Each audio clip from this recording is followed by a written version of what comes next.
오늘날 우리 시대를 살아가고 있는 이 현대인들을 지칭하는 사회학적 용어 중에서 가장 대표적으로 많이 알려져 있는 말은 군중숙의 고독 혹은 아니면 고독한 군중이라고 하는 말일 것입니다.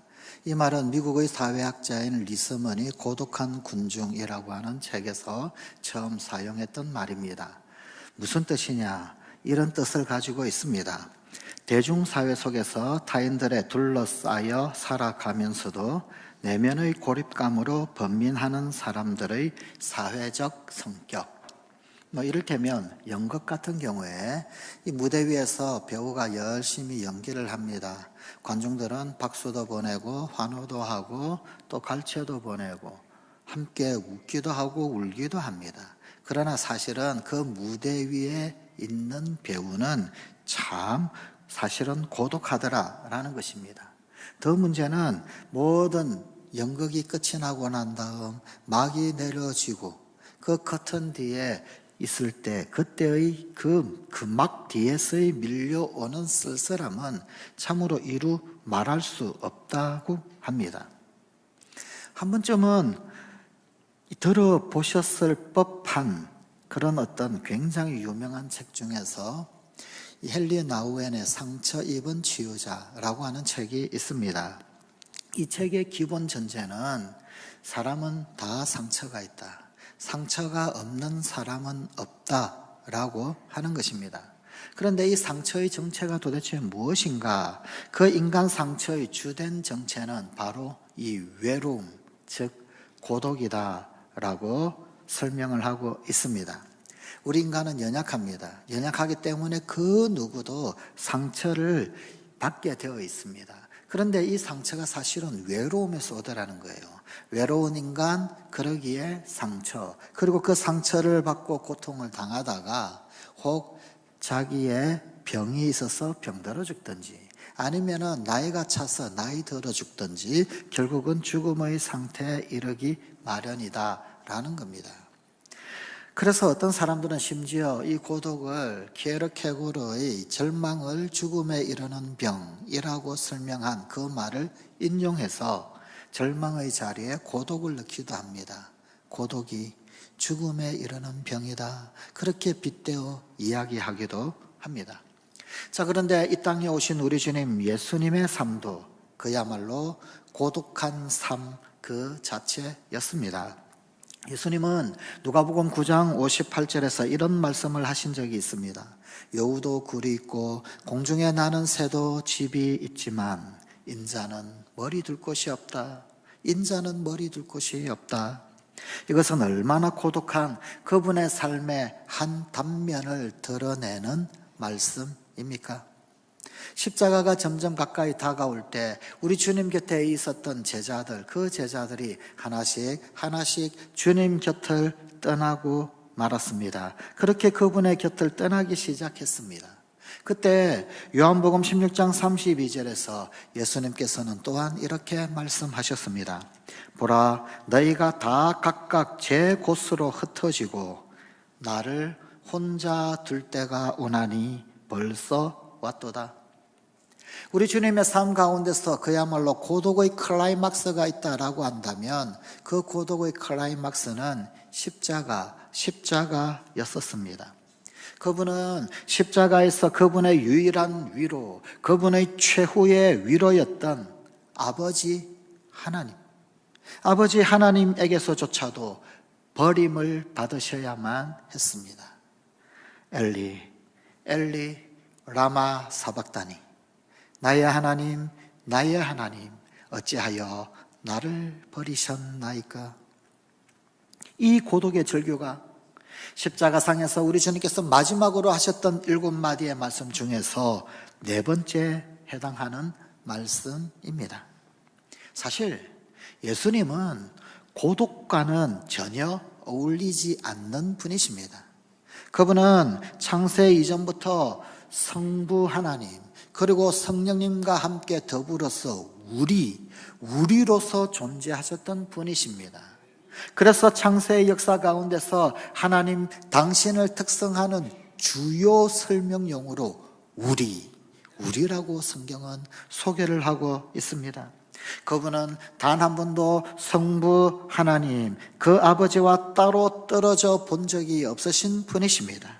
심지어 그분은 이 땅 가운데서 사람들 사이에서 살아가실 때도 많은 인기 가운데 있으셨던 분이십니다. 그분이 가시는 곳곳마다 사람들이 따라왔습니다. 많은 사람들이 몰려왔습니다. 늘 사람들에게 둘러싸여 있던 분입니다. 어디를 가든지 수많은 사람들이 따라다녔을 뿐만 아니라 먹고 자고 혹은 아니면은 이리 가고 저리 여행을 할 때도 늘 최소 12제자와는 늘 최소로 함께 하셨던 그런 분이십니다. 그런 예수님이 왜 고독한 삶을 사셨고 왜 하나님 아버지마저도 외면하셨던 십자가, 그 십자가의 죽음, 처절한 고독의 죽음을 맞이하셔야 했습니까? 그것은 우리의 죄 때문이었습니다. 이사야 53장 6절의 말씀입니다. 우리는 다 양 같아서 그릇 행하여 각기 제 길로 갔거늘 여호와께서는 우리 모두의 죄악을 그에게 담당시키셨도다. 우리 모두의 죄악을 그에게 담당시키셨다.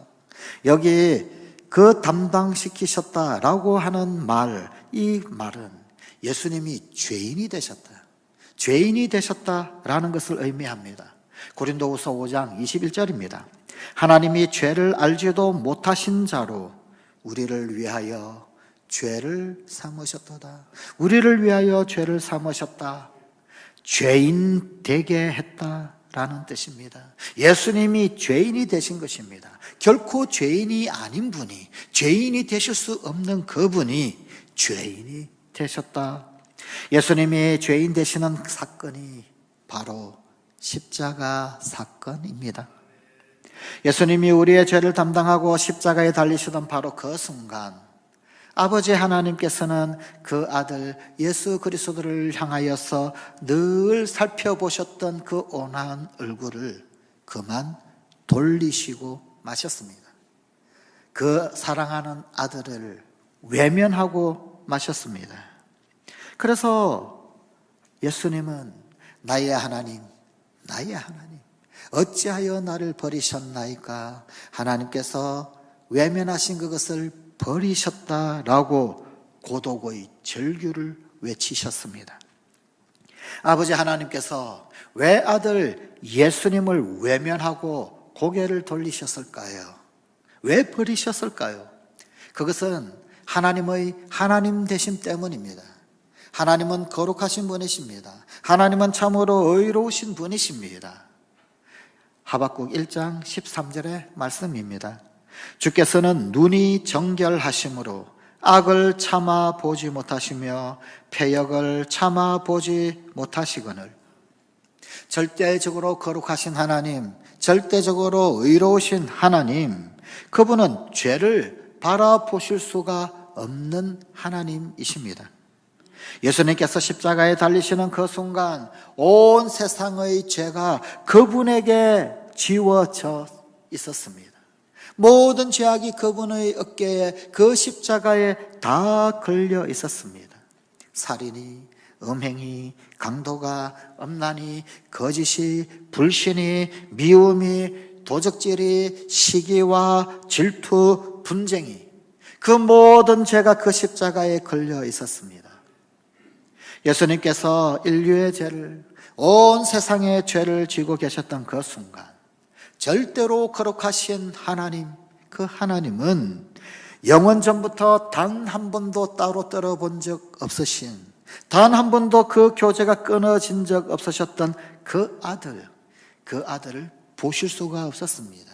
그 아들을 외면하고 고개를 돌리실 수밖에 없었습니다. 그리고 바로 그 순간 주님의 입에서는 이 피 맺힌 절규가 터져 나왔습니다. 나의 하나님, 나의 하나님, 어찌하여 나를 버리셨나이까? 그분이 이 십자가의 고독을, 그리고 고독의 삶을 사신 것은 나의 죄, 우리의 죄 때문입니다. 또한 그것은 우리 죄에 대한 형벌 때문이었습니다. 본문 45절입니다. 제6시로부터 온 땅에 어두움이 임하여 제9시까지 계속되더니, 성경에 나오는 시간을 오늘 우리가 사용하는 시간으로 환산을 하면 성경의 시간에다 더하기 6을 하면 됩니다. 그러니까 제6시라고 하는 것은 12시 정오를 말합니다. 9시라고 하는 것은 15시, 즉 오후 3시를 말합니다. 성사학자들은 예수님께서 십자가에 달리신 그 시간이 성금요일의 오전, 오늘날 우리가 사용하는 시간으로 오전 9시 정도였을 것이다 라고 추측을 합니다.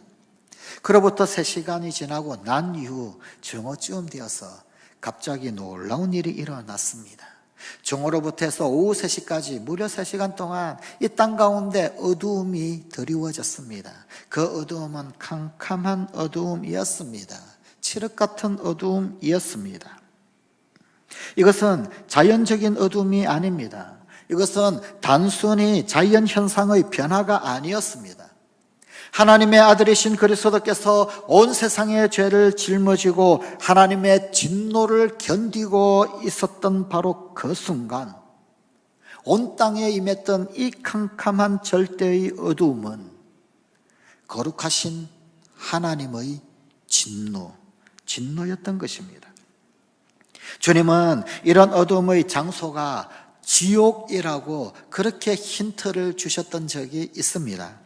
악인들을 바깥 어두운 곳으로 내어 쫓으라. 거기서 슬피 울며 이를 갈미 있으리라. 슬피 울며 이를 갈미 있는 그곳, 저 바깥, 다시 말하면 하나님의 다스리심, 하나님께서 통치하시는 그 영역의 저 바깥, 그 바깥은 바로 어두운 곳이다. 이 어두움의 장소, 지옥을 성경은 둘째 사망이라고 설명을 합니다. 요한계시록 21장 8절입니다.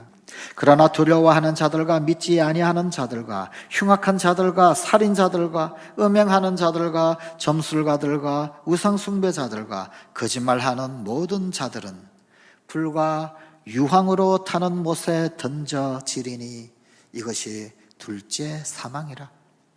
죄는 언제나 삭슬 받아냅니다. 죄는 언제나 그 대가를 반드시 지불하도록 요구합니다. 그것이 죽음입니다. 죄의 삭선 사망이라. 그 죄의 대가로 말미암아 죽음이 우리 가운데 찾아왔습니다. 그러나 성경은 우리가 흔히 말하는 육체적 생명의 단절이라고 하는 이 죽음, 이것 말고 또 하나의 죽음이 있다라고 말씀합니다. 죽음 이후의 죽음, 사망 이후의 사망, 이것을 성경은 둘째 사망이라고 말합니다. 그리고 진실로 우리 인간이 두려워해야 할 사망은 첫째 사망보다도 이 둘째 사망입니다. 왜냐하면 이 둘째 사망은 영원한 사망이기 때문입니다. 모든 희망이 거두어진 사망이기 때문입니다. 그것은 바깥 캄캄한 어두움 속에서 영원히 거하게 되어질 형벌의 사망이기 때문입니다.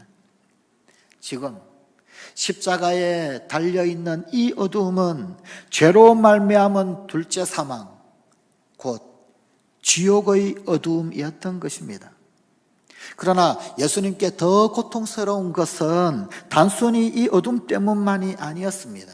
사실 예수님께 더 고통스러웠던 것은 이 어둠뿐만 아니라 하나님의 침묵 때문에 더 고통스러우셨습니다.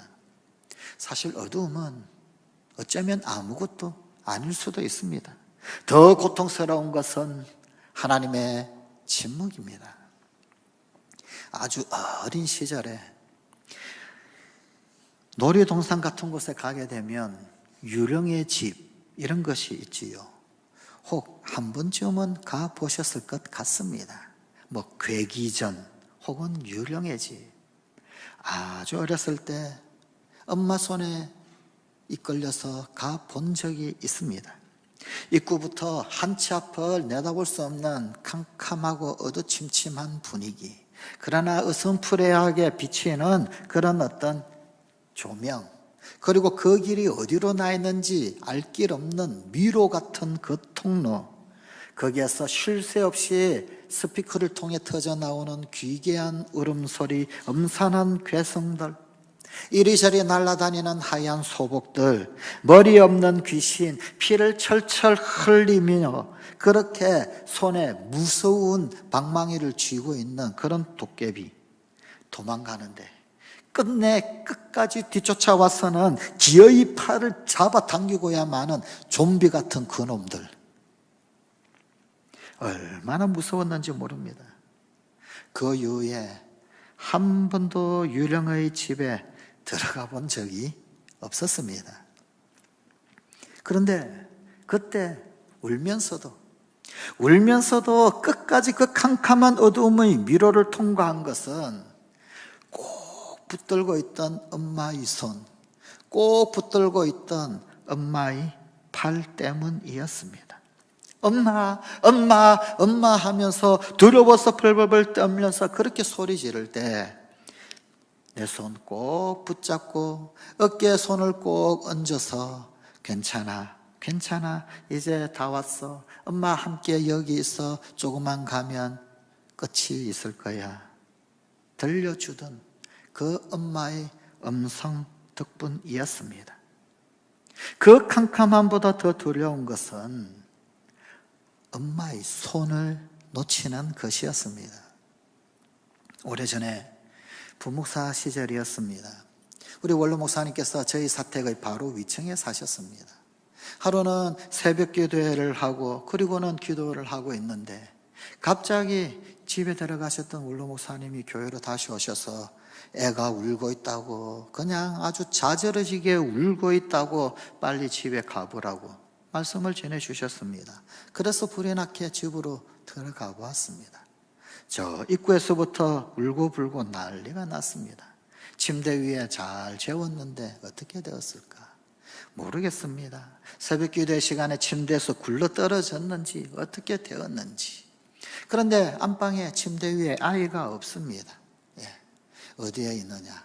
부엌을 지나서 화장실 문 앞에, 그때 제대로 걷지도 못하는 기어다닐 그때 그 화장실 문 앞에 가가지고는 화장실 문을 손바닥으로 손으로 긁으면서 엉엉 울고 엄마를 찾고 있었습니다. 보통 엄마가 방에서 안 보일 때는 부엌에 있고, 부엌에서 안 보일 때는 화장실에서 무슨 일을, 빨래를 하거나 뭘 하거나 그랬던 그 어떤 엄마의 행동 반경을 알았기 때문이겠지요. 그런데 그 화장실 문이 굳게 갇혀 있는 상태에서 문이 열리지 않고 엄마가 보이지 않으니 그 화장실 문을 손으로 긁어가면서 울고 있었습니다.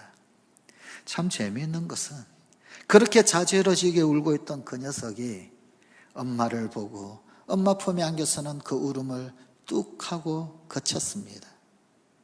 아마 침대에서 떨어졌던 것 같습니다. 얼굴에 스크래치가 있고 피도 흐르고 그래 했었습니다. 처음에는 아파서 울었겠지요. 처음에는 놀라서 울었겠지요. 처음에는 피가 나서 그래서 울었겠지요. 그런데 그 녀석은 왜 울었을까요?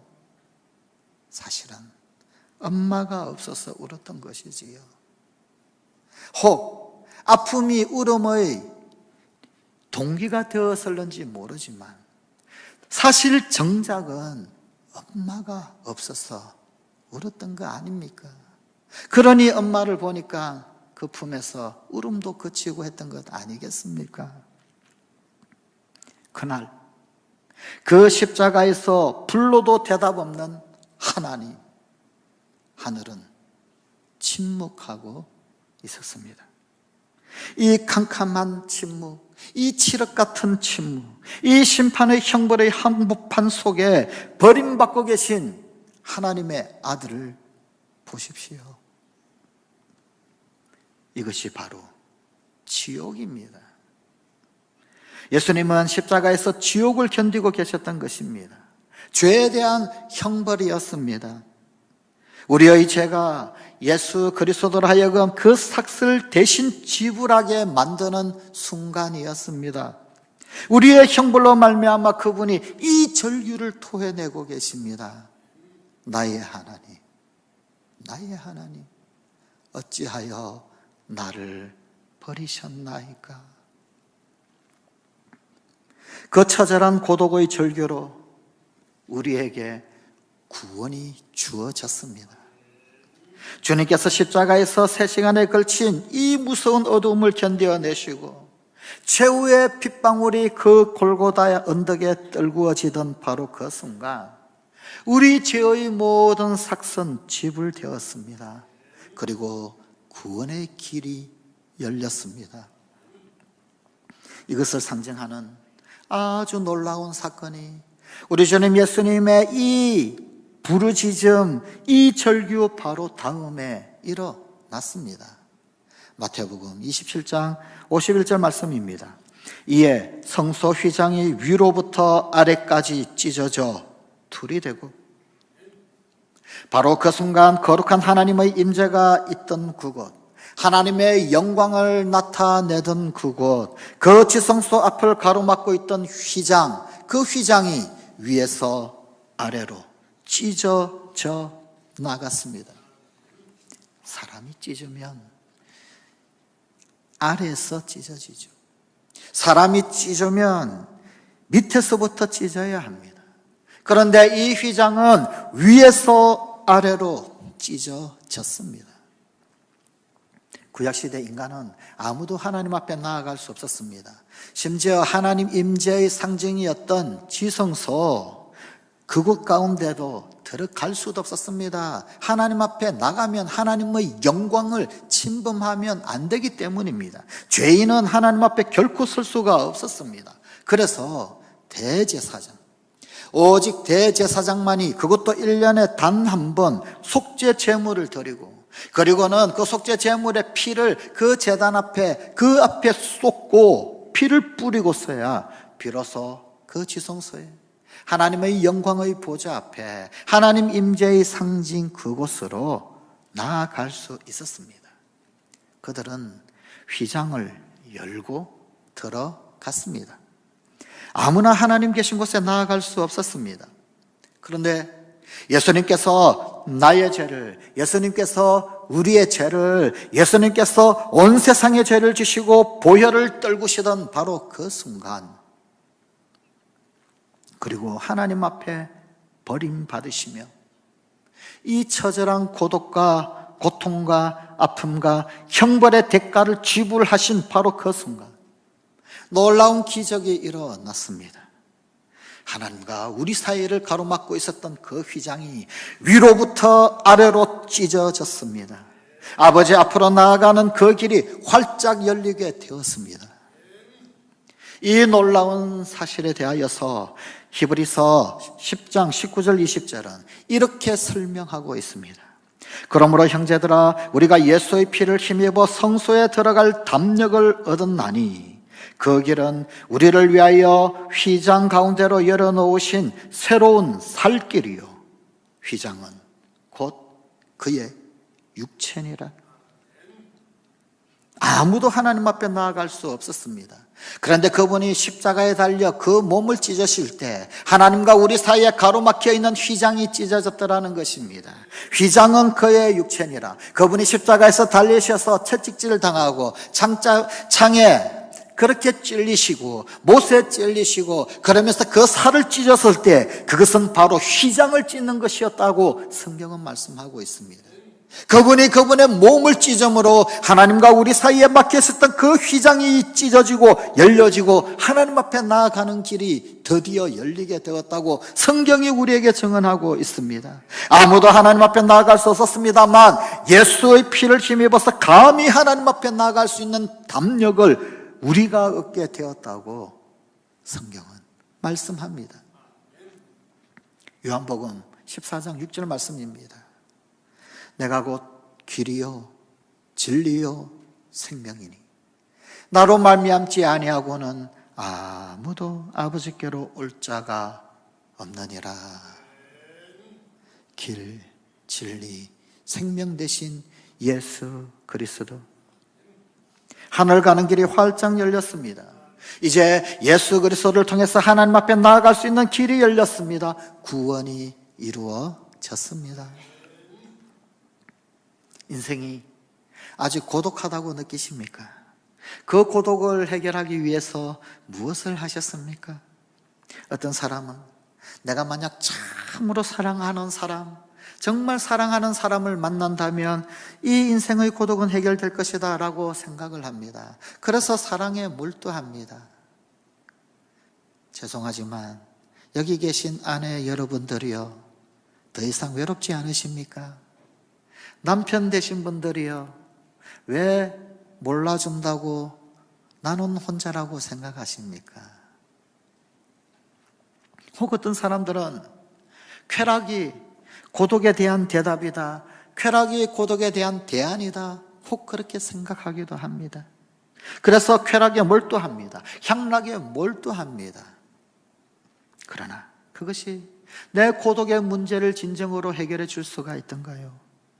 그 향락에 불을 피우고 그 쾌락에 불을 켜고 그 사랑의 불이 밝혀진 그 순간만은 잠시 고독을 잊어버리는 것 같습니다. 더 이상 어둠 속에서 헤매지 않는 것처럼 착각하게 만들기도 합니다. 하지만 이내 곧 향락의 불이 꺼지고 쾌락의 불이 꺼지고 열정의 불이 꺼져버린 그 어둠 속에서 고독은 이내 곧 불사조처럼 스물스물 우리 가운데 다시 일어서 살아나지 않습니까? 그리고는 이전보다도 더 나를 고독하게 만들지 않습니까? 이 고독을 익히 반복하고 또 경험해보고 경험해보지 않으셨습니까? 그런 방법으로 인간의 고독은 해결되지 못합니다. 고독을 해결할 수 있는 유일한 처방이 있다라고 한다면 참으로 고독을 아시는 분, 참으로 우리의 모든 고독을 스스로 짊어지셨던 그분, 그 예수님 앞으로, 십자가 앞으로 나오는 것입니다. 영원전부터 하나님 아버지와 이 사랑스러운 아들 사이에는 단 한 번도 거룩한 교제가 끊어진 적이 없었습니다. 그런데 우리의 죄를 짊어지고 있는 그 순간, 그리고 죄의 삭을 지불하기 위해서 이 고통을 칠흑 같은 어두움을 견디시고 있는 바로 그 순간, 아니 죄를 알지도 못하시던 분이 죄인처럼 되어서 그 더러움을 온몸에 이고 있던 바로 그 순간, 하늘의 사랑하는 아버지는 이 사랑스러운 아들을 바로 버리셨습니다. 아버지는 그 아들에게서 고개를 돌리셨습니다. 볼 수가 없었습니다. 엘레 엘레 라마 사박다니, 아버지에게 버림받은 이 아들의 절망을 보십시오. 절규를 보십시오. 그래서 그분은 우리의 절망을 아십니다. 우리의 고독을 아십니다. 우리의 처절한 슬픔을 아십니다. 거절받은 삶의 외로움을 아십니다. 참으로 고독을 아시는 그분 앞으로 나아오십시오. 예수님은 이 고독의 원인이 죄 때문인 것을 아십니다. 예수님은 이 고독, 그 고독을 해결하기 위하여서 십자가에 달려 돌아가셨습니다. 그분의 고독은 그래서 우리의 고독과 다릅니다. 그분은 바로 우리 죄 때문에 이 고독한 길을 스스로 걸어가셨고, 이 고독의 문제를 해결하시기 위하여 십자가를 지셨습니다. 우리의 죄 때문에, 나의 죄 때문에 고독을 경험하셨습니다. 우리 인간이 경험하고 있는 실존적 고독의 밑바탕에는 죄가 도사리고 있습니다. 뿌리 깊은 죄가 있습니다. 이 고독의 원인을 아시는 분, 그리고 이 고독의 원인을 해결하기 위하여 십자가에서 이 모든 죄를 짊어지신 바로 그분, 그리고 심지어 하늘 아버지에게 버리심을 받으면서까지도 십자가에 매달리시면서 대신 우리가 하나님 앞에 영접되기를, 더 이상 외롭지 아니하고 하나님 아버지와 영원한 교제 가운데, 하나님과 영원한 사귐 가운데 있도록 인도하시기 위해 십자가에 달리신 그분, 우리의 이 비천한 입술로 전능자신 하나님을 아빠라고 아버지라고 부르도록 하기 위해 새 삶이 가능하도록 허락하신, 그 길을 열어주신, 그 길을 열기 위하여 스스로 몸을 찢으신 그 주님이, 그리하여 그 예수님을 주님으로 영접하는 그 순간 영원한 하늘 아버지의 아들, 딸로 놀라운 하나님 나라의 로얄 패밀리로 하나님의 가족으로 살도록 인도하신 주님이 오늘 고독한 나에게, 오늘 고독한 우리의 인생 가운데 그분의 십자가 앞으로 나오라고 초청하십니다. 엘리, 엘리, 라마 사박다니. 나의 하나님, 나의 하나님, 어찌하여 나를 버리셨나이까? 기도하십시다. 하나님, 몸을 찢으신, 그리하여 이제는 더 이상 결코 홀로가 아닌 영원하신 하나님 나라의 가족되게 이끄시고 인도하신